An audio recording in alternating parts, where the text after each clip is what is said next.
He likes to sit by the stairs for some reason. Not just here, it's like he... Jaya Radha Madhava Kunja Bihari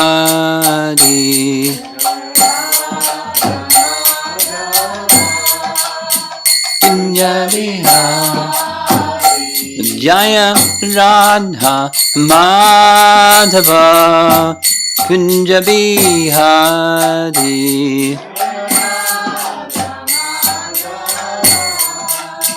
Kunja Bihari Gopijana Vallabha Girivardhari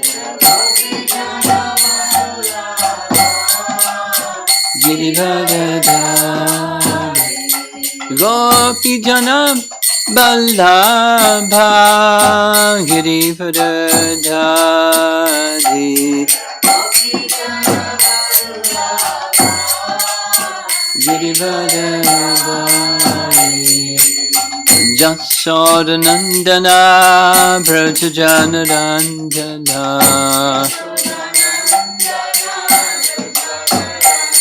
Jasodanandana Brajajanarandana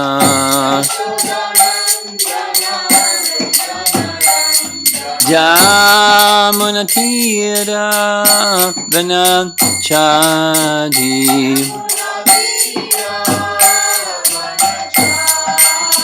Jamunatira Vanachadi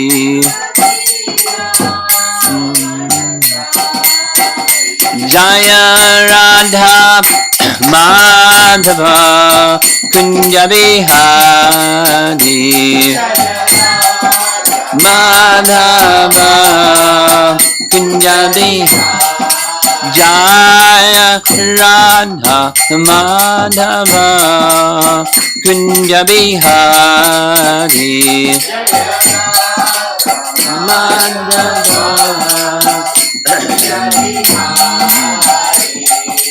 Gopijana Vallabha Girivardhari Gopijana Vallabha Girivardhari Gopijana Vallabha Girivardhari Gopijana Vallabha Girivardhari Jasodanandana Brajajanarandana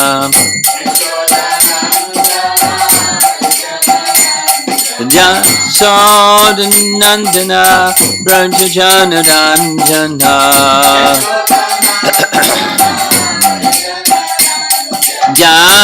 Jamunatira Vanachadi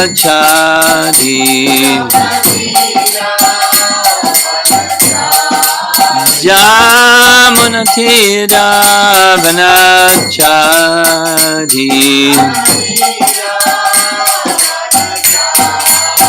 Jaya Radha Madhava Kunja Bihari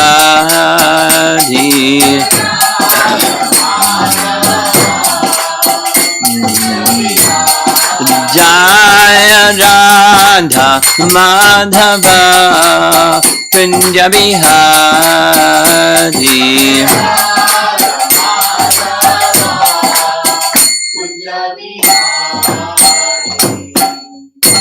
Jayo Vishnupad Padamahamsa Pariviragacharya Astatara Satyasri Srimad His Divine Grace Sri Bhaktivedanta Swami Srila Prabhupada Ki Ananta Koti Vaishnavarinda Ki Grantaraj Srimad Bhagavatam Ki Gora Premanandi.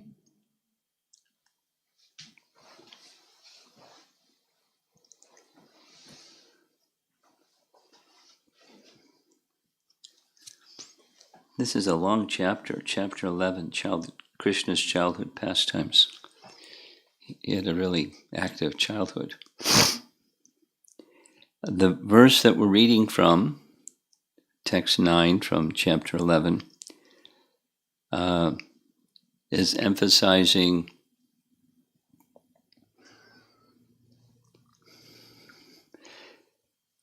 continuing to emphasize what was emphasized from the end of chapter 8 through 9 and 10, the Damodar Leela and the trees falling over the beginning of chapter 11. The intensity of the loving affection of the residents of Vrindavan for Krishna, especially those in the Vatsalya Rasa, especially Nanda and Yasoda. And we heard that the love of Nanda and Yasoda was so strong that it enriched the already perfect parental affection of all the other Vrijbasi elders. A very powerful influence, Nanda and Yasoda. And we just finished a section where the gopis, previously in chapter 8, they were complaining about Krishna's stealing of butter pastimes, Vakanchur pastimes. And he was even younger then than now, and now they are doing things like having Krishna dance and having Krishna sing, patting him on the head, having him pick something up, and they get to successively weightier things, and when he couldn't pick something up, he'd toddle over to it, point to it, and just stand there pointing to the thing. Sometimes pick up wooden shoes or a plank or something and hold it to his chest and toddle over to them and hand it to them, as if he's like a little, the word says, like a little toy puppet, a wooden puppet, and they're the puppeteers. Sometimes he would hit his arms, like showing how strong he was, little boy, and they would just delight in all this childhood pastimes. And then the statement is, to pure devotees throughout the world who could understand his activities, the Supreme Personality of Krishna, Godhead Krishna, exhibited how much he can be subdued by his devotees, his servants. In this way, he increased the pleasure of the Vrajvasis by his childhood activities. And so there was all this discussion about those that understand his Aishvarya, or his opulence, his divinity, and for those that do, the message is even greater than his powers, is his quality of being controlled by his devotees, or his affection for those who have affection for him. Outstanding is this quality of Krishna, so Krishna wanted to show them. That's what the verse is saying, and this commentary is expanding on that. So here's Jiva Goswami's commentary from Kramasandarbha. Kramasandarbha is one of his 3 different Bhagavatam commentaries. It's the verse-by-verse one.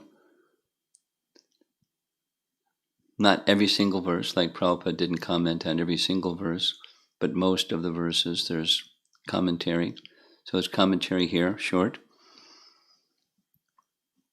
By his childhood pastime, the Lord brought joy to the people of Braja and showed those who knew about his powers that he was controlled by his servants. An accompanying aim of the pastime is described. All the cowherd people, Vrajasya, experienced joy. He was even controlled by the old servants who were present, not just Nanda and Yasoda, but others. Now here's a commentary by Vishwanath Chakrabarti Thakur taken from Uddhava Gita, 11th Canto, Chapter 15, text 15, where Krishna says to Uddhava, neither Lord Brahma, Lord Shiva, Lord Sankarshan, the goddess of fortune, nor even my own self is as dear to me as you are. So that's pretty special. Question. How much is the devotee dear to you? Sridhar Swami answers, even Brahma, my own son, or Lord Shiva arising from my Swarup, or Sankarsana, my brother, or Lakshmi, my wife, and my own form are not as dear to me as the devotee. However, not to say the others aren't his devotees, however, out of great joy, he praises Uddhava specifically, unquote. So now, Vishwanath goes on. Though Brahma and others are also devotees, their identity as son, angsha, brother, or wife is more prominent than their devotee portion. That's the sweetness. Even within relationship, there's degree of sweetness, and with Uddhava the special position is the sweetness or the devotee portion. According to the rule that things are designated by predominant qualities, they should be designated as son, angsha, brother, and wife, rather than as devotees, although they're also devotees.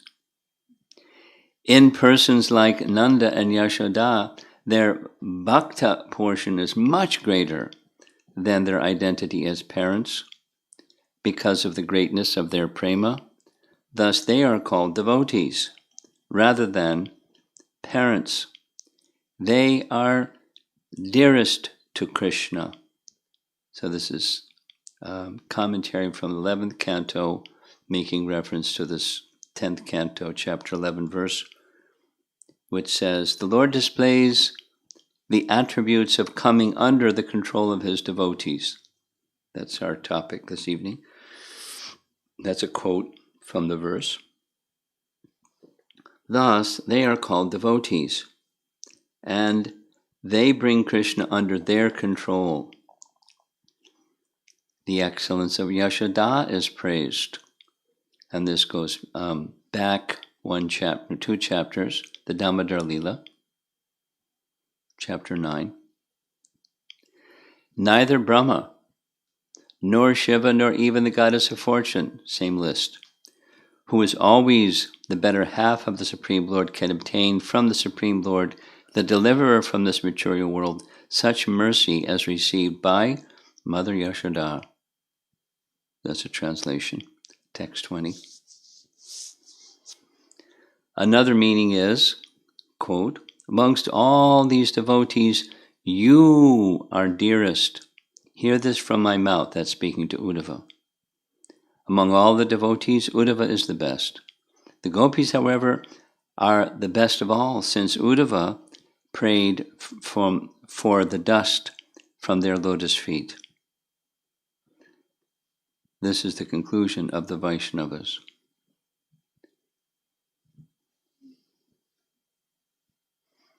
Okay, so now going back to the Damodar Lila, chapter 9, there's a verse, text 19 from chapter 9. Oh, Maharaj Parikshit, this entire universe, Shukadev to Maharaj Parikshit, this entire universe, with its great exalted demigods like Lord Shiva, Lord Brahma, and Lord Indra, is under the control of the Supreme Personality of Godhead, yet the Supreme Lord has one transcendental attribute. He comes under the control of his devotees. So Krishna controls the demigods and so forth, but Krishna is controlled by the devotees. That's the emphasis with our topic this evening. This was now exhibited by Krishna in this pastime, the Damodar Leela pastime. And here's the purport. Again, it's Vishwanath. This pastime of Krishna's is very difficult to understand, but devotees can understand it. It is therefore said, quote, "The Lord displays the transcendental attribute of coming under the control of his devotees, as stated in Brahma Samhita. Eko pyasau rachayatam jagadanda kotim yachchaktirasti jagadanda chayayadantaha andantarasta paramanu chayantarastam govindamadi purusham tamaham bhajami." By his one plenary portion as Paramatma, the Lord controls innumerable universes with all their demigods, yet he agrees to be controlled by a devotee. In the Upanishads it is said that the Supreme Personality of Godhead can run with more speed than the mind, but here we see that although Krishna wanted to avoid being arrested by his mother, he was finally defeated, and Mother Yashoda captured him. Lakshmi Sahasra Shatasambhrama Sevyamanam. Krishna is served by hundreds and thousands of goddesses of fortune. Nevertheless, he steals butter, like one who is poverty-stricken. Yamaraj, the controller of all living entities, fears the order of Krishna, yet Krishna is afraid of his mother's stick. These contradictions cannot be understood by one who is not a devotee, but a devotee can understand how powerful is unalloyed devotion, unalloyed devotional service to Krishna. It is so powerful that Krishna can be controlled by an unalloyed devotee. Then he clarifies, this Britya Vashyata does not mean that he is under the control of the servant, rather he is under the control of the servant's pure love. Nice point.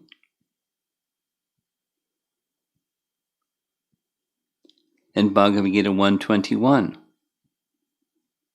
it is said that Krishna becomes the chariot driver of Arjuna. Arjuna ordered him.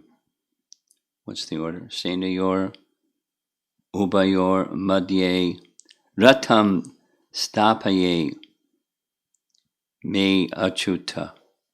My dear Krishna, you have agreed to be my charioteer and to execute my orders. Please place my chariot between the two armies of soldiers. Krishna immediately executed this order, and therefore one may argue that Krishna is also not independent. But this is one's ajnana or ignorance. Krishna is always fully independent. When he becomes subordinate to his devotees, this is display of Ananda Chenmaya Rasa, the humor of transcendental qualities that increases his transcendental pleasure. Everyone worships Krishna as the Supreme Personality of Godhead, and therefore he sometimes desires to be controlled by someone else. Such a controller can be no one else but a pure devotee. And then the next verse, text 10. So we're 10, 11, 10. It's the fruit vendor lady.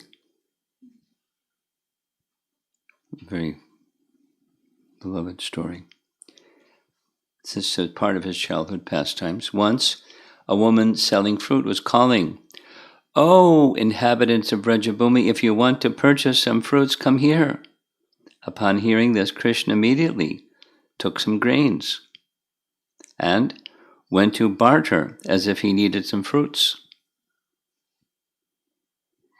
and this is Prabhupada's purport.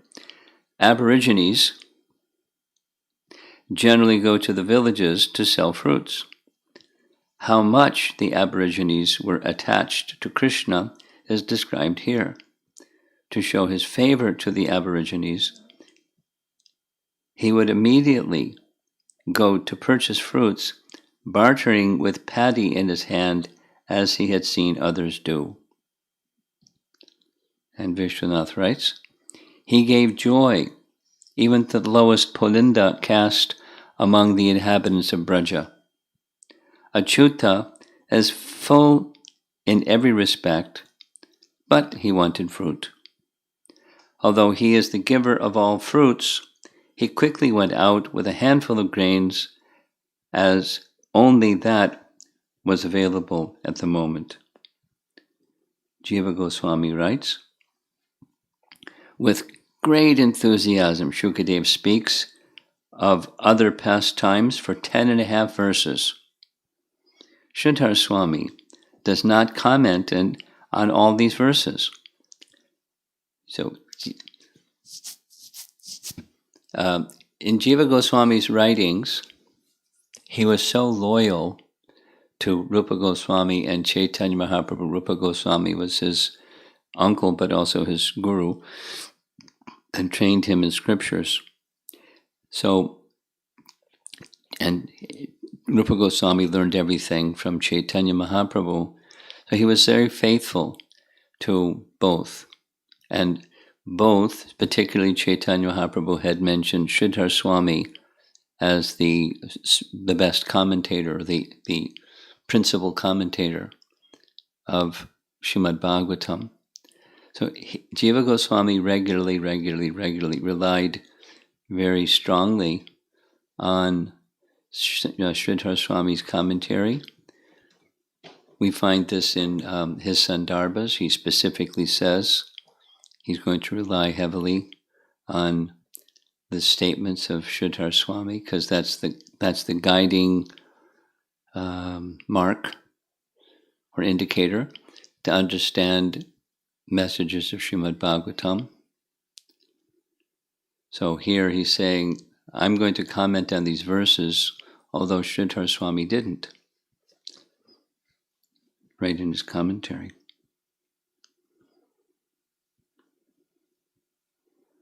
But because they are found in many editions, and because Chitsuka and Madhava's followers have commented upon them, Madhva followers have commented upon them, and because they are full of rasa, they will be explained here. Though there are many versions and sequences of these verses, the verses and sequence have been selected according to the Gaudiya Sampradaya. Now, what does that mean? Just like there's different versions of Ramayana, like too many, or very many, I'm not aware of any detail, but there apparently are different, slightly variant versions of Srimad Bhagavatam. And certainly one of the marking points of what Gaudiya Vaishnavas accept is what Sridhar Swami commented upon. So that version is accepted because Lord Chaitanya accepted Sridhar Swami as the commentator. And there's other versions because from time to time they make specific reference without saying which, but it says some versions say such and such. They use this word instead of that word. It's like very tiny variation, but there's some variations. Paragraph. What type of joy did he give to his people? Krishna.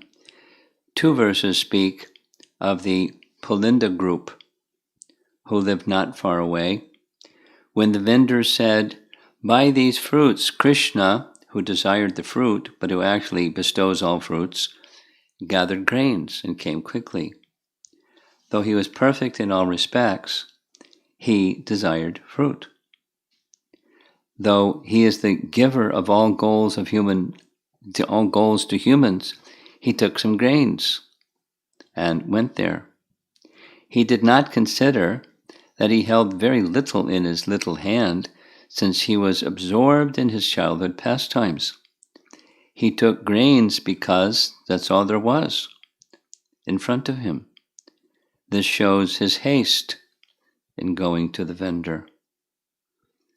And Sanatana Goswami says some of the things, same things, but he who gives excellently all results desired pilu fruits.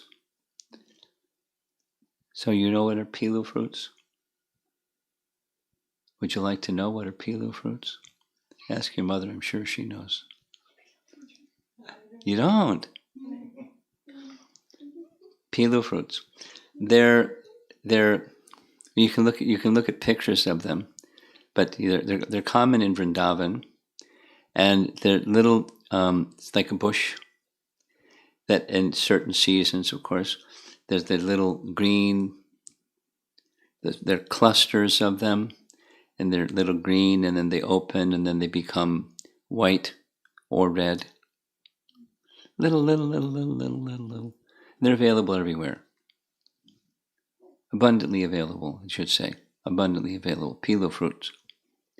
So he who's has everything and awards everything is now bartering for some pilu fruits that are available everywhere.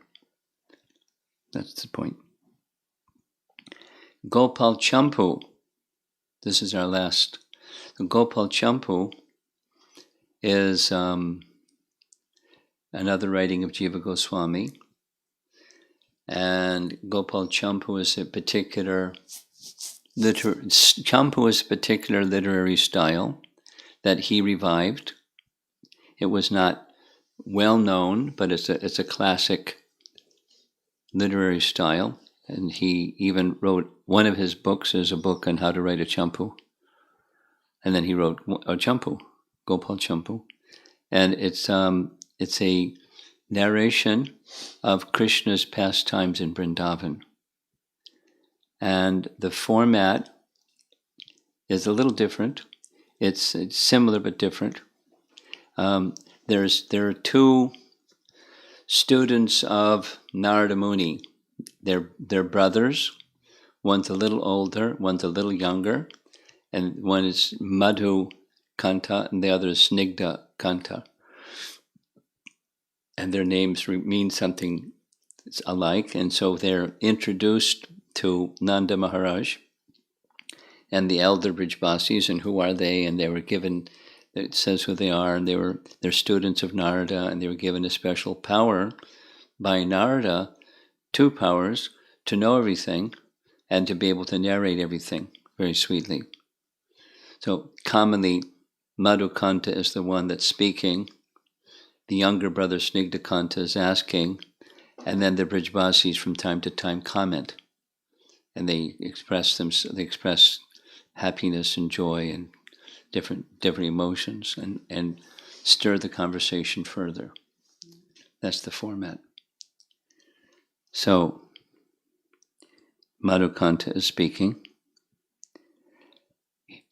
Hear another amusing story. Krishna, who gives bliss to all, heard the attractive words, "Please purchase these fruits." Restless-eyed Krishna, not finding anything to give, in his small hands took a handful of grains which had fallen on the ground, and quickly went to the fruit seller. But in moving quickly, the grains fell from his small hands, without his knowing. He went to exchange his empty hands for the basket of fruit. The fruit seller smiled and was overcome by the sweet expression on his smiling face, making him hold his eager hands out. The woman, from whom he begged fruit, filled his hands with fruits.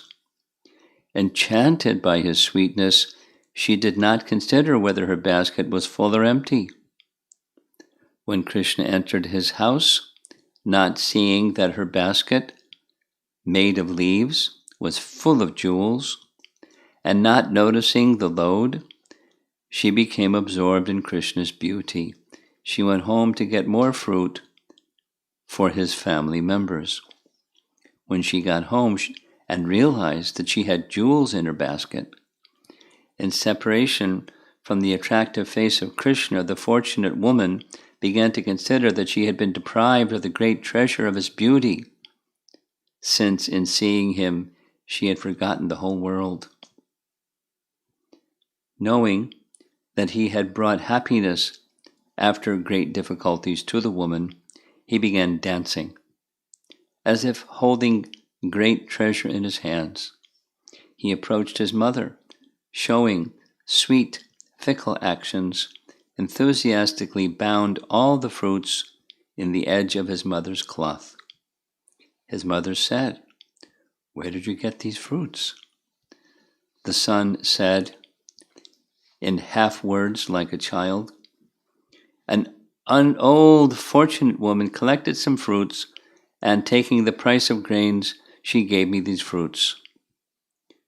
His mother said, "O child, do not trust all people, like people of this house." The son said, "I do not know about mistrust."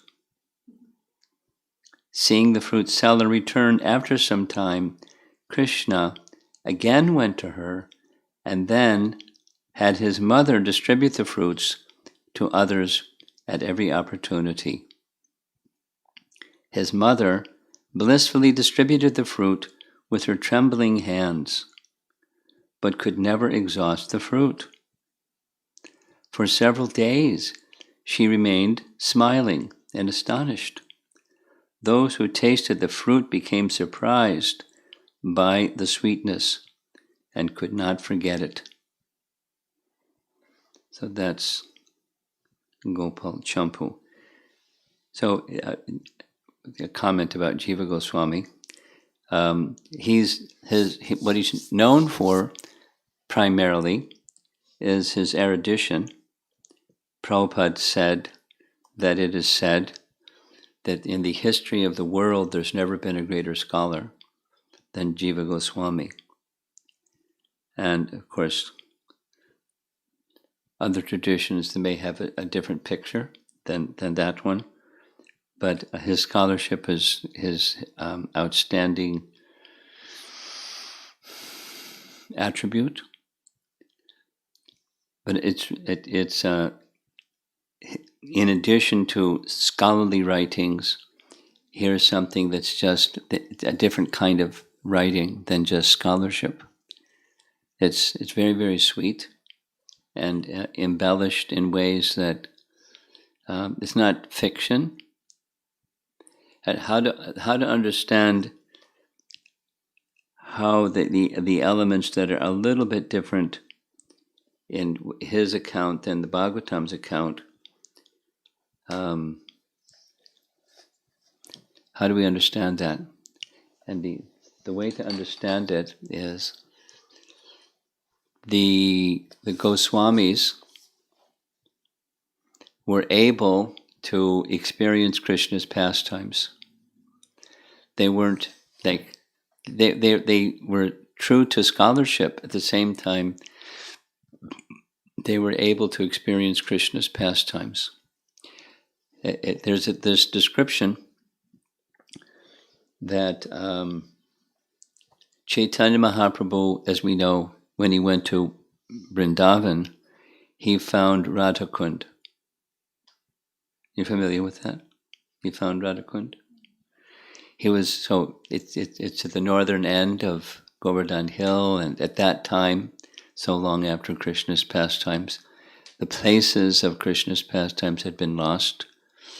So he saw there was a pond in the middle of a agricultural field, and he went to take bath in that pond of water, and he declared in ecstatic jubilation that this is Radhakund, and then later it became excavated as Radhakund by Raghunath Das Goswami. So what we see there, what we see today is not what Chaitanya saw, or it wasn't there during his visit.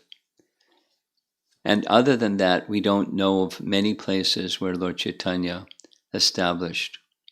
There is one other place. There's a particular tree under which Lord Chaitanya sat near the bank of the river Jamuna, and that was a favored place by Krishna, and there's pastimes connected with Rasa Leela, where when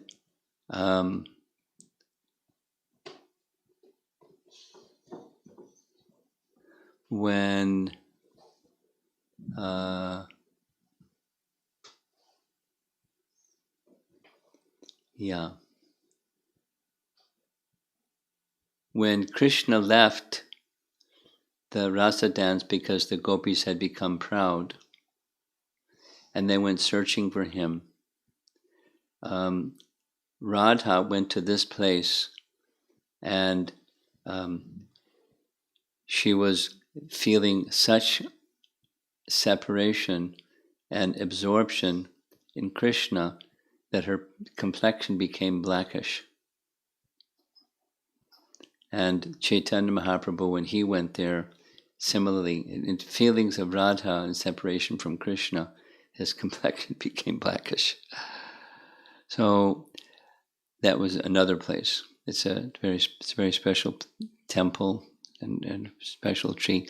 The first time, this is just going on, but the first time I visited Vrindavan was 1974, I think, something like that. And it was just a little bit after Prabhupada had taken the World Sankirtan Party to Vrindavan. That year, it could have been 72 or 73. At Radha Damodar Temple, every day in the back, he was giving class on nectar devotion, as recorded. They would read and he would comment on nectar. It's just a celebrated nectar devotion series of lectures. There's photographs of the devotees sitting there at Prabhupada's feet. And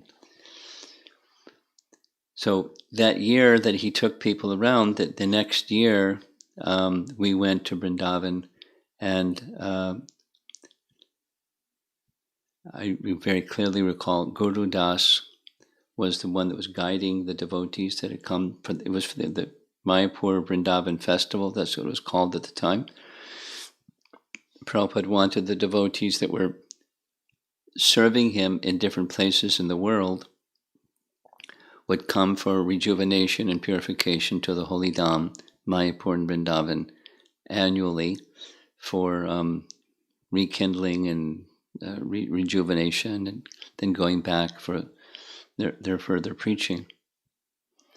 And I remember very clearly Guru Das speaking about this particular place and saying that Prabhupada said that this particular tree under which Lord Chaitanya sat, and which long ago in the same location Radharani sat, the particular tree was a desire tree.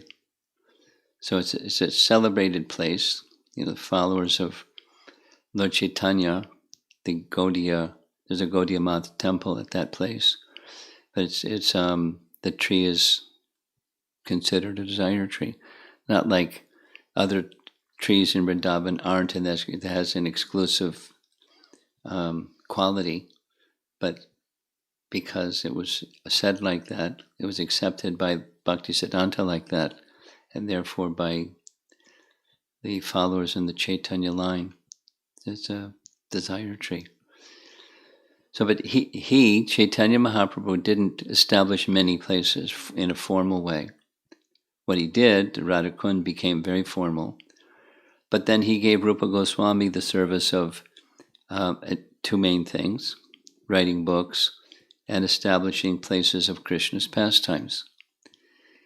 Now, if you had a service like that, how would you do it? You'd have to have spiritual qualification to do it. So he was well versed in the scriptures, and it is said he would go to the place and he would recite the pastime of that place. like, more or less, someplace. And by deep meditation and absorption in the pastimes, he could see the pastimes, and therefore he could establish the place. It's kind of otherworldly, but that was the procedure. There's a nice description. Maybe some of you've been to Radhakund, and one of the temples at Radhakund is the Gopinath Temple, and the history is recorded in Bhakti Ratnakar this way: when Janava, who was Lord Nityananda's wife, one of his two wives, their two sisters became his wives. She had never been to Vrindavan because she was always absorbed in serving Lord Nityananda in Kardaha, his headquarters, his home. So after his departure from this world, she wanted very much to go to Vrindavan. So she went to Vrindavan, and the Vaishnavas received her like they would receive Lord Chaitanya or Lord Nityananda. But the wife of Lord Nityananda was received with greatest honor and respect and dignity. For many reasons, she was so qualified. And when she went to this area around, because it had been newly excavated by Raghunath Das Goswami, and that's another story. So in the excavation, she was circumambulating around Radhakund, and she became drawn to a certain place. She went to that certain place because now it's all built up, but then it wasn't. And she indicated, right here is Gopinath. Build a temple for him right here. So they built the temple for Gopinath because she said this is the place of Gopinath. And then as they were making this it's a little temple, it's inside a compound. So she liked to sit by the side of Radhakund and perform her chanting of the Hare Krishna mantra. And she would sit for hours each day. There was a tree that was near that sitting place, and the tree, from her chanting, it was, other than the season for it to blossom, it would become, the foliage would grow and grow and to provide shade for her. And they made like a separate little stairway where she could privately bathe in Radhakund and not be seen by others, so she'd have that privacy. Then a little kutir, a little place where she could sit. And one day when she came in from chanting, she described what she saw. And she saw, spanning over Radhakund, a bridge. And on the bridge, Radha and Krishna were enjoying pastimes together. There were gopis assisting them in their pastimes. And this was, what she saw was going on in Vrindavan when we don't see those things going on in Vrindavan. It's called Aprakat Leela, which qualified people can experience and even enter into in their spiritual identity. So that's the method that the Goswamis were able to establish places of Krishna's pastimes and write literature about Krishna's pastimes from what they actually experienced. So that's how to understand what Jiva Goswami, or elsewhere what the other Goswamis would write. It wasn't fiction. It's very revealing of pastimes of Krishna that are not recorded in Srimad Bhagavatam but are eternally taking place. By their kindness, we come to know of Krishna's pastimes. So from a position of realization. And we, of course, it takes faith to accept that, but we accept that just as we accept on faith many things that we don't understand about all kinds of things. All kinds of things. Like the soul. was listening to Prabhupada describing to somebody who was a lecturer in New York, 1966. Somebody was asking questions about the soul.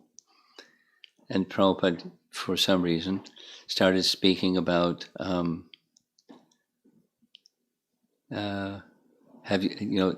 size of the soul is very tiny. And so he said, do you accept that there are atoms? Have you seen an atom? But you accept that there's atoms. And do you accept, then he went on, giving things that people accept on faith, although they've never directly seen. So you haven't directly seen a soul, but the authority of the Bhagavad Gita and the Vedas tells us there's a soul. So we know of the soul through authority, just like you know about atoms through authority, or you know about electrons, or whatever things that we don't see. Do you have a mind? Have you seen a mind? You accept that there's a mind. You accept that you're an individual, that you're not me and I'm not you, although we haven't seen our individuality. So the things that we understand and accept on authority, and gradually, if the authorities are valid authority, one can come to understand more than just accept. One can come to realize. So then he was explaining to this person, there's jnana and vijnana. There's theoretical, and then there's practical realization, vijnana, of transcendence. And that's how we know about transcendence.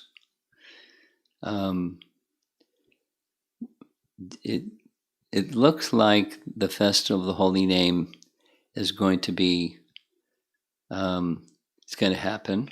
By the way, Badahari's coming. You've been told, right? No? You're the drummer. Have you been told? I'm passing on the word.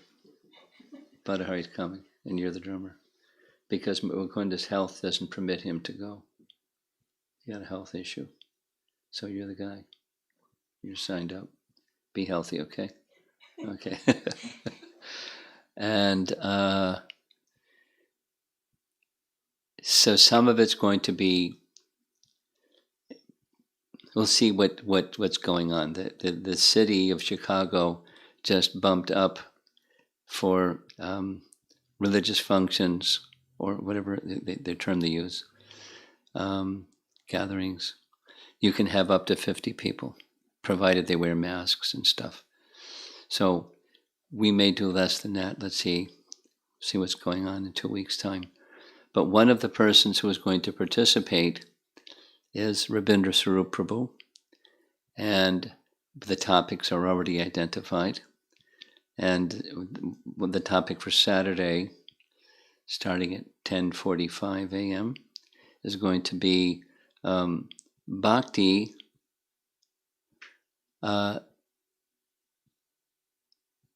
something like this. Bhakti as a process of increasing transcendental knowledge. Something like that. I mean, he's a PhD in philosophy, so it's not just going to be a philosophical thing. It's Bhakti. Let's see how he says it. But from what I've understood, in principle, it's the verse of the first canto, chapter 2, Vasudevi Bhagavati Bhakti Yoga Prayojataha Janayati Ashu Vairagyam Jnanam Cha Yadahaitukam. Knowledge awakens from bhakti. So bhakti, the knowledge of bhakti is not just something that's on a bookshelf, or it's just something that's written. It's something that you come to experience, and as bhakti awakens, your experience awakens, and then it verifies what's in the book that's on the shelf, or one gets to realize. So these acharyas' commentaries are like that. It's not just scholarship. Not just scholarship. There's scholarship, but it's not just scholarship. It's realized knowledge. And hearing from a realized person, it helps to awaken bhakti. Now, our training in education systems is gather information and put this information together with that information, you get information technology. Or how to store information and recycle information and mix information and so forth. So, but it's not like that. It's from the soul itself. It's the awakening of bhakti, having become awakened by the bhakti process. Then there's the disclosure of transcendental knowledge, just like that's what Bhagavad Gita is. It's a book of transcendental knowledge. But it's not just information, it's a message of bhakti from Krishna to Arjuna, which means from Krishna to us through Krishna, through Arjuna.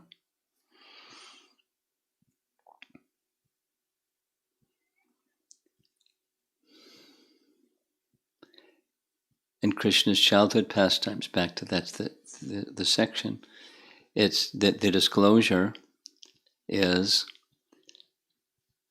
even when one understands Krishna to be the Supreme Personality of Godhead, keep going. There's something further. And Krishna wants those who understand him as the Supreme Personality of Godhead, the source of everything, is that he who is the source of everything is controlled by love, pure love. And the residents of Vrindavan have that pure love to a superlative degree.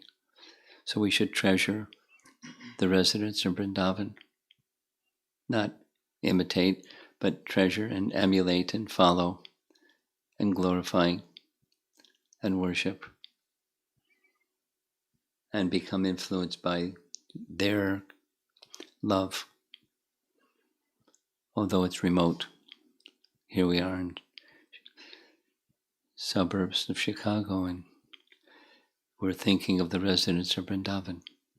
But it's so even that contemplation through sound is very powerful. Let's see if there's some discussion. We'll give what we've been doing is the persons who are present given the opportunity first, so the people online can send something in. See if there's anything at all you'd like to discuss. Hare Krishna, Guru Maharaj. Just a comment and then a question. In part of the commentary you read, it said that it's difficult to understand these Krishna's pastimes. But it's been really nice actually to hear them. And in part of it also says joyful. So I'm finding, even though, and in one of your lectures you had also mentioned that it requires some finer spiritual intelligence to understand these. So even though I feel like I don't understand them, they're very joyful to hear and very hope-giving, because I work with public and going out and working with people, it's been a little fearful. So hearing these pastimes that, when devotees call out, Krishna is there, he's protecting them. So hearing that over and over again, it gives some solace that Krishna is there protecting, even in difficult times, and even if I'm just still a practicing devotee. So that's my comment. And the question, it's my contemplation that I've come to realize. I'd asked a question, and my intention was to understand Prabhupada's teaching for my own protection. But in your answer, I came to realize that while I'm trying to do that, I could be judgmental towards others who maybe are not following what Prabhupada has recommended. So I felt that there may be like a very thin line between, while you're trying to discriminate and go over on the judgmental side. So I want to That's a good understand, topic. That's a good topic. discriminate, but not be judgmental. It's a good topic. And it is a fine line. So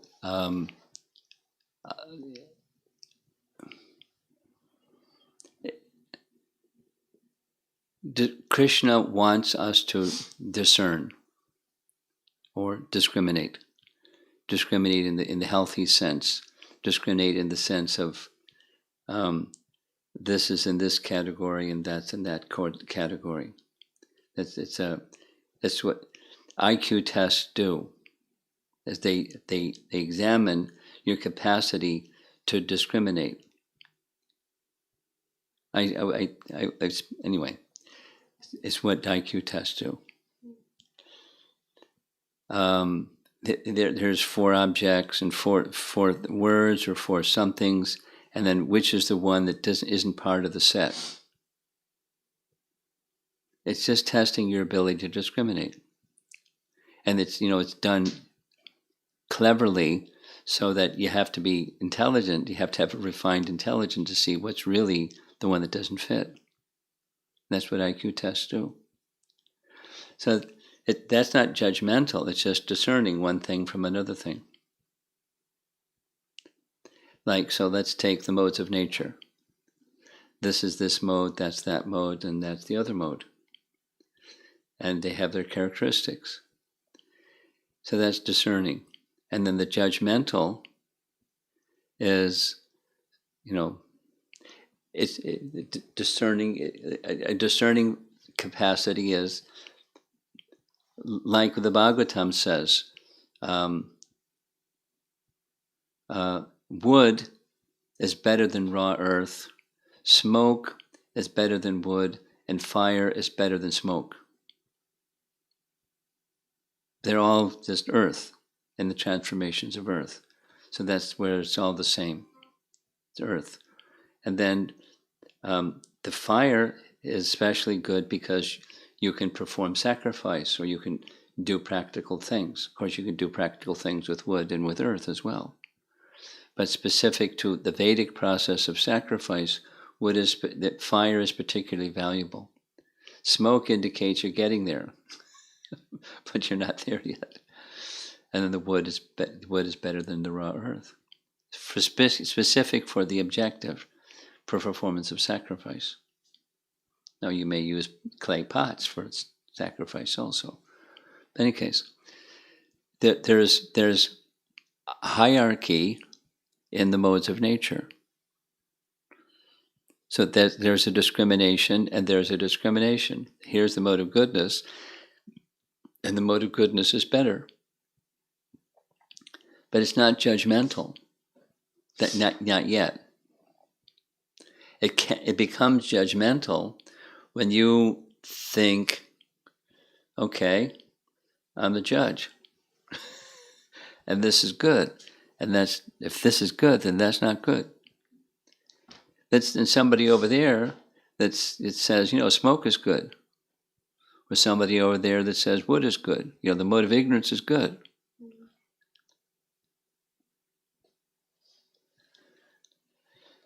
That's judgmental. So if Krishna's at the center, then it's discrimination. If I'm at the center, it's judgmental. Putting it in really simple terms. And when I'm at the center, that means false ego, because we're not at the center. So false ego is at the center, thinking I'm at the center. And that's judgmental.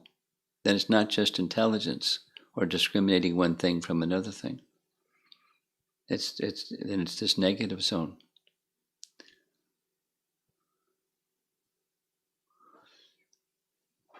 I was just reading something recently about Abraham Lincoln.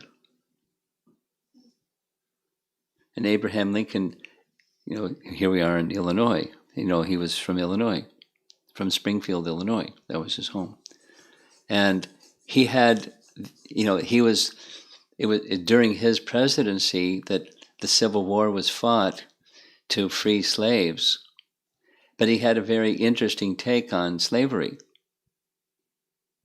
even before he became president, which got modified a little bit. It's just white people and black people are not equal. It wasn't a spiritual conception. He wasn't so much initially opposed to slavery, but he was opposed to people being able to move from any position and better themselves. So he found the slavery was immoral because it didn't allow people mobility. He had his own take on things. Anyway, there's details and details in his view on God. He was not known to be a theist. That's not a well-known thing, but the biographies of Abraham Lincoln know this about him. He was a good man. He was like an agnostic moralist, which is very popular today. Agnostic moralists. So, the person that killed him didn't like, that he was opposing slavery. He was a man from the South. Anyway, and had inclinations in favor of slavery. He thought that was a good thing. So, judgmentalism leads to it's false ego based, and it leads to lower modes of nature, behaviors, because it's rooted in false ego that's influenced by not only goodness but lower modes more prominently. So that's where judgmentalism goes. It forms groups, and then groups clash. People, it's not pandita samadarshana. It's not a seeing with equal vision while recognizing differences. And when you recognize differences with equal vision, your behaviors can be different. You can be a discriminating person without judgment, and you don't go, using Prabhupada's phrase, you don't go and embrace a tiger. You behave appropriately for each person, but not in a judgmental way.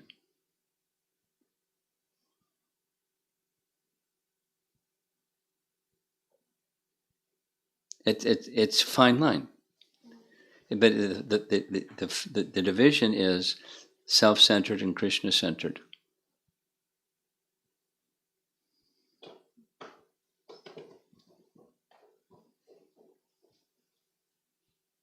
Okay.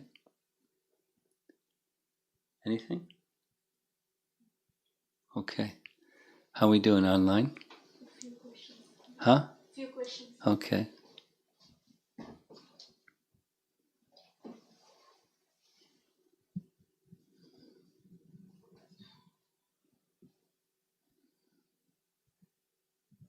Megha Mataji from Nepal has similar question to Govinda Mohini Mataji. How can we be compassionate towards people who are not devotees or even people who are bound by bad habits? How to be compassionate is customized for each person, but the principle is remind them of Krishna. And you can, one way to remind them of Krishna is give them prasadam. Another way to remind Krishna is you model the character and quality of a devotee. And then there may be so many other things depending upon the individual and the time, place, circumstance. But in your heart of hearts, your compassion is to remind them of Krishna. However you do that, suited to you and suited to them and suited to the circumstance. So to get that centered in the heart has everything to do with feeling a connection between Krishna or your own heart and your own heart. And when that's there, then you want to, naturally, it's the Vaishnava compassion. As we were discussing yesterday evening, Sarve Sukhino Bhavantu. for those who heard the class yesterday. I bet that the little girl that was living in the home, she learned that one. I had to repeat it several times. Sarve. Sarve is the vocative of sarva, just like Radha in the vocative becomes Radhe, or Hara becomes Hare. So sarva means all. Sarve is the vocative. Sarve. Sukhino. Sukha means happiness. Sukha dukkha. Happiness, distress. Sukha. Sarve sukhino bhavantu. Bhavantu. Like bhavati. That the world become, that the universe, all living entities become happy. Prabhupada's statement, this is a Vaishnava. And one of the natural characteristics of a Vaishnava is compassion. So that how to be compassionate is sarve sukhino bhavantu. And how that comes out depends upon you and depends upon the circumstance and the individual. But if that's in your heart, it'll come out.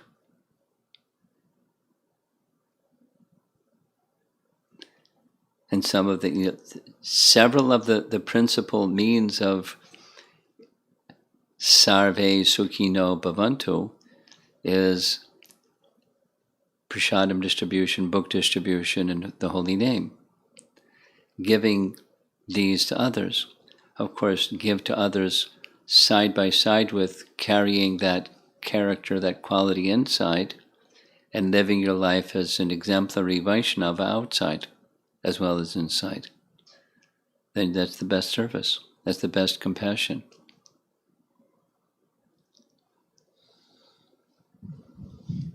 This is from Lingaraja Prabhu. A lot of times regarding the fruit vendor pastime, we hear that the fruit vendor getting the jewels and gold in return from Krishna, but not much details about her attachment to Krishna's beauty even after going back to her home. It's one of the rare pastimes that we stress more about material benefit. No. Exactly the opposite. Say no with the tone, because Jiva Goswami made it very clear. She, that the paintings show she's looking, oh, look at all these jewels and gold. Jiva Goswami is explaining, she didn't even notice. When she was carrying, instead of fruits, she's carrying jewels and gold. She didn't notice the weight. And when she got back to her home to get more fruits, she was feeling, oh, I've lost the vision of this beloved boy, Krishna. Her absorption was not in the materialistic sense. Now, why did Krishna fill her basket with jewels and gold? I have to ask Krishna why he did that, but she was from a poor background, and he's reciprocating to the poor background person. Here's abundance instead of it's opposite. But she wasn't enamored by the abundance. She went back not to get more jewels and gold, but to give more fruits. And then the reciprocation wasn't more jewels and gold, but it was the basket kept filling up with fruits. As much as Mother Jasoda gave out, there was more fruits. She didn't have to go back for more. Just Krishna was enjoying a pastime. That's specifically what was said by Madhukanta. Krishna was enjoying in giving his mercy to this materially impoverished person in a way that was very loving. No, one can assume reasonably that she had a loving nature. Her impoverishment wasn't at all an indication of her condition of heart or her piety. It was a condition of when Krishna reciprocated with her because of her condition of heart. And so it's not a materialistic perk. It was another kind of reciprocation between Krishna and one of his devotees. Jiva Goswami makes that very clear. This is from Uttama Bhakta Prabhu. Krishna is the Supreme Lord and I am his servant is knowledge. I want to serve him and his devotees and continue to do that. It is bhakti. Is that correct? Yes. The second question. Can jnani be used for those who don't speculate? Do you understand the question?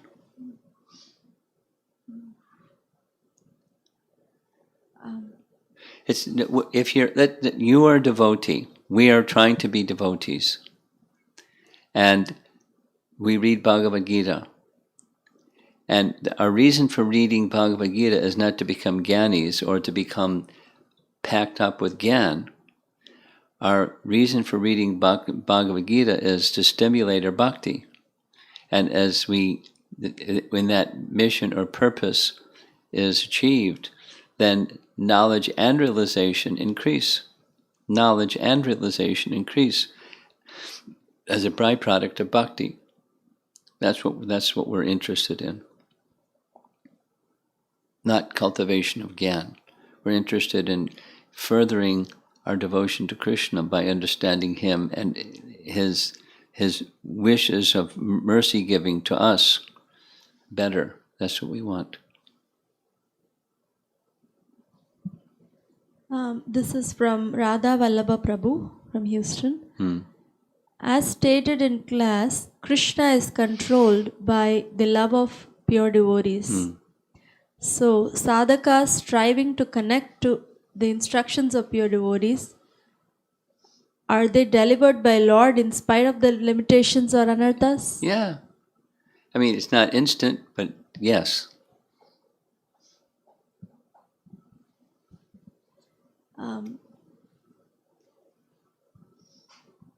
The purification and bhakti practices, the purification and the bhakti practices do provide some contentment or blessings. So the tendency to enjoy the pleasure in devotional service rather than serve in selfless manner, how to overcome this tendency to enjoy the blessings or the contentment that is given by purification? The question is clear. I'll add to the question. In Madhurya Kandambini, whoever's asking this question can go and look. In Madhurya Kandambini, in the section that's describing anartha nivritti, that one of the categories of anarthas is this one. And it's when there's a little bit of success in bhakti, then there's some fruit that comes from that successful bhakti. And there's a tendency to want to be the enjoyer of that little success in the fruits of bhakti, because the enjoying independent of Krishna tendency is our conditioning. And how to get on the other side of it is be aware that that's a tendency, as this person asking the question is aware, it is a tendency, and you guard against the tendency. So how do you guard against the tendency, which is the question? Be aware and stay away from it. Like,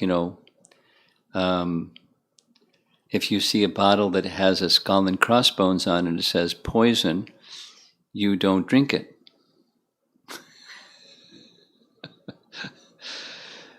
You may want to keep it somewhere safe, but you don't drink it, and you don't let children near that because they may not understand, don't drink it, and go in the other direction. You compensate for a tendency that you know is toxic to a tendency that's more healthy. And you do that. So you stay in the side of continuing with your devotional practices that now have become a little successful, and focus on the purpose of this is to get stronger in the mood of wishing that Krishna will be pleased. Let's just take your mridanga playing. There's one thing to become proficient in mridanga, and it's another thing to do that and cultivate the proficiency such that when kirtan is performed, Krishna enjoys. Now that's a higher position than what musicians normally like to do. They like just to perfect their musical skill, or their voice skill, or their cooking skill, or their dancing skill, or their architectural skill, or their whatever it is skill. And get some satisfaction in developing that skill. Cooking better and people go, wow, that was really good, or something, or painting, or something. There's the effort here it's kind of on hold, but to build the temple and then work very hard to build the temple and then celebrate, I did it, or we did it. And that's different than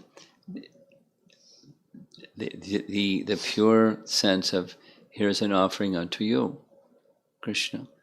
Now you please enjoy this facility that we've created for you, and let us use it wisely. It's the same. It's you go to the other side, you go to the bhakti side, that which you have become a little proficient at, let that proficiency become more devotional, more for the pleasure of Krishna, and then it becomes beautified like anything.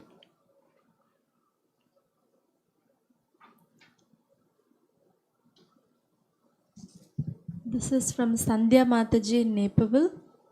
I've heard that Bilva Mangal Thakur also was able to see the pastimes of Krishna and Vrindavan.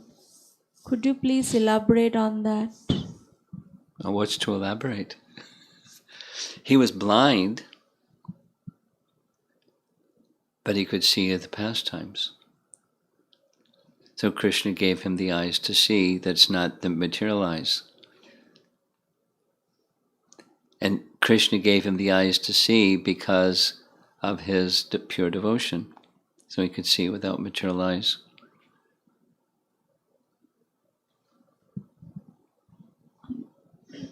Amrita Keli Mataji's question. It is very pleasing to the heart to hear these sweet pastimes. We hear that these pastimes can stimulate such feelings in the heart, even for one who is not very advanced. How can we take these feelings to deepen our sadhana bhakti and not get carried away by these emotions as if I am advanced and so I'm having these feelings when we read or hear these elevated pastimes? Well, it's in one word, it's gratitude. Krishna is very kind. He's lifting, he's opening, he's disclosing. It's just a sense of gratitude. In check against the tendency of being the enjoyer. That's the me-centered consciousness. I'm enjoying now. Instead of Krishna's kindness is taking place. Are we ready for you?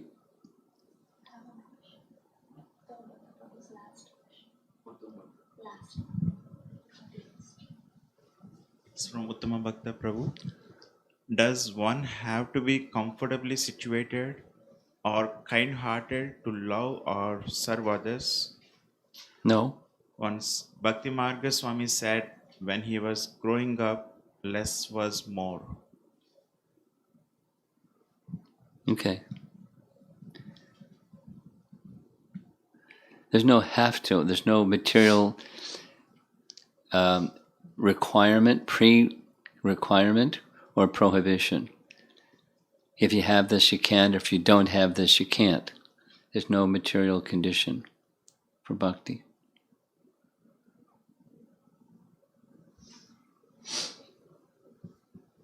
Maharaj, I have a question about Nectar of Devotion. The Bhakti Shastri, we cover only the first 19 chapters. Yeah. I was asked many times, when can What's we do on the other half? Yeah, and I said, as far as I have heard, we first have to study the Bhagavatam, and then, with permission of Spiritual Master, we can read when we advance a little bit more. So I don't know if there's, how do I? That's a nice answer.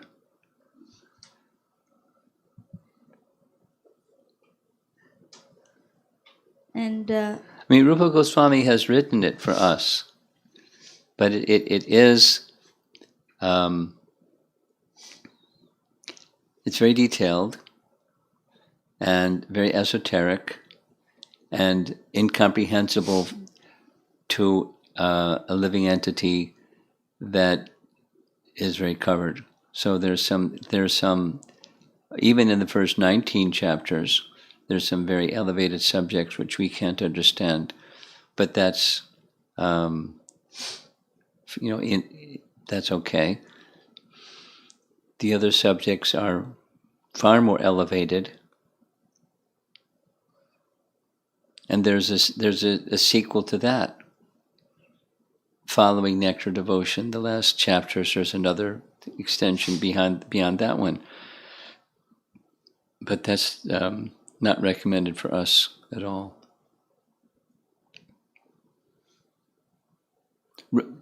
Rupa Goswami wrote it. There's this story, Bhakti Siddhanta, it's called Ujjvala Nilamani. And Bhakti Siddhanta said, is it okay to print that book? Because Bhakti Vinod Thakur was printing writings of previous acharyas and so forth and so on, not only his own. And Bhakti Vinod said, yes, you can print a copy, and you just print one copy and read it yourself. Meaning it's not meant for us. Although there are some devotees that try to read it, and it's very elevated. Go ahead.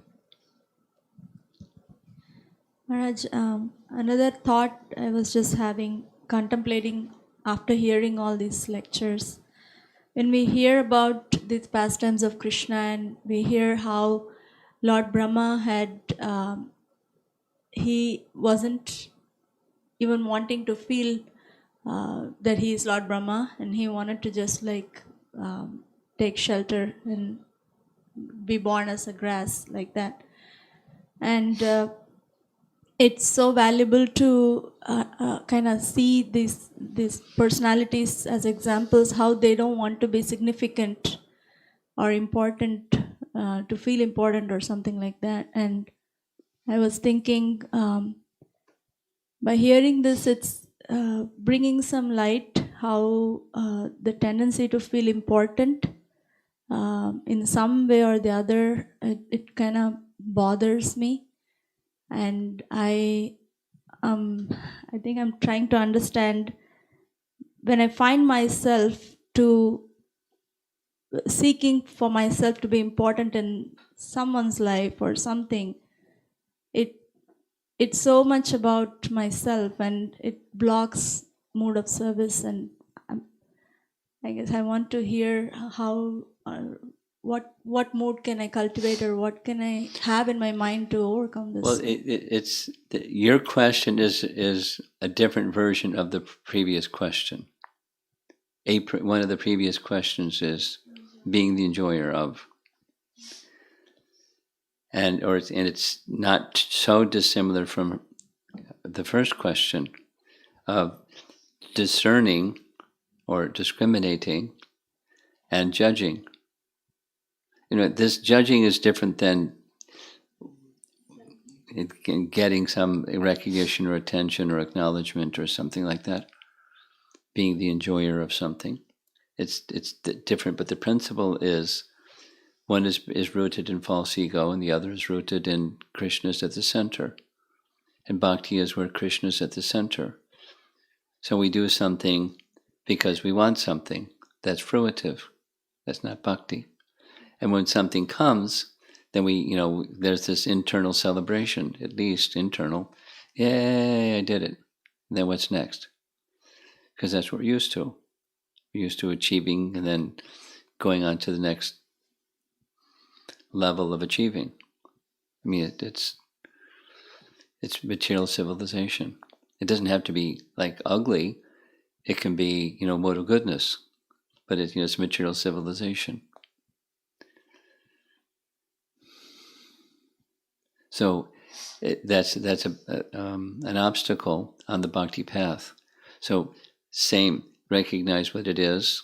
It's got skull and crossbones on the bottle, and you don't drink it.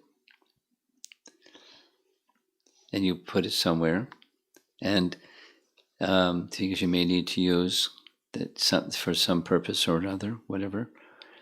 And then you go to the other side. So it's kind of like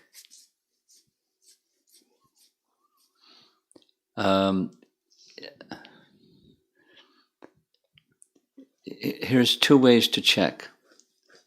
That one is, I've told this story before, but one of my godbrothers, Prabhupada disciples, is now departed this world. His name is Sridhar Swami.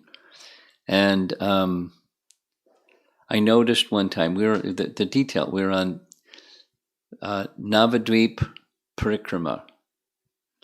After, the devotees go out and they leave the Mayapur campus and they go for 7 days to the places of Navadvip that Chaitanya Mahaprabhu performed his pastimes, that Lord Nityananda took Jiva Goswami. We went to all those places. And then there's a campsite.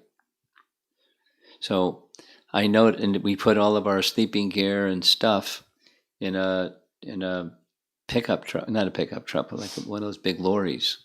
And then, the devotees would unload, and then you would put up your mosquito net and roll out your sleeping bag and, your stuff. And you had like Boy Scouts or something, or, boot camp. We had to keep a minimum sized stuff. So the sannyasis would stay over there, and I noticed Sridhar Swami one day, he was setting up everybody's mosquito net. And I was like, you're a very senior sannyasi. You're given sannyas by Srila Prabhupada. Why are you doing this? Then he reached in his pocket, pulled out a 3x5 card, and said, I've recognized that I have a tendency to be proud of my intelligence. He just got into the detail. I have an IQ that's such and such, and I know that, and I'm proud because I'm an intelligent person, and I want to curb this pride. So, and I've been doing this for like some number of years, I forget. Every day, I consciously go out of that zone into the humble service zone and go out of my way, unobserved, undetected by anybody, to do something that's just a menial service for others. And 5 times a day. And he showed me 1, 2, 3, 4, 5. 1, 2, 3, 4, 5. The card was full. And he did it consistently for years, knowing that that's a tendency. So you put something on the other side of the pan scale and do it consistently. It doesn't have to, to get to the point where it's all the time, you do at least some of the time. You consciously, this other is this alignment exercise at the end of a day or some period of time. The decisions that I made and the actions that I took, how much were they in alignment with my values? And that's right away, it's a flash that says, I'm not aligned.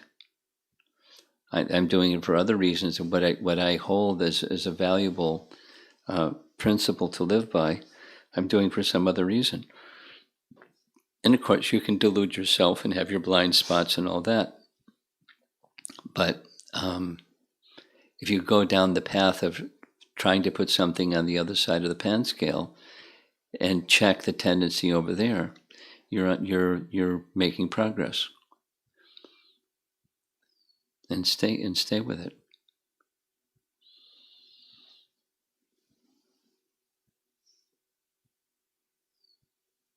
Okay. Last chance. You're good. Okay.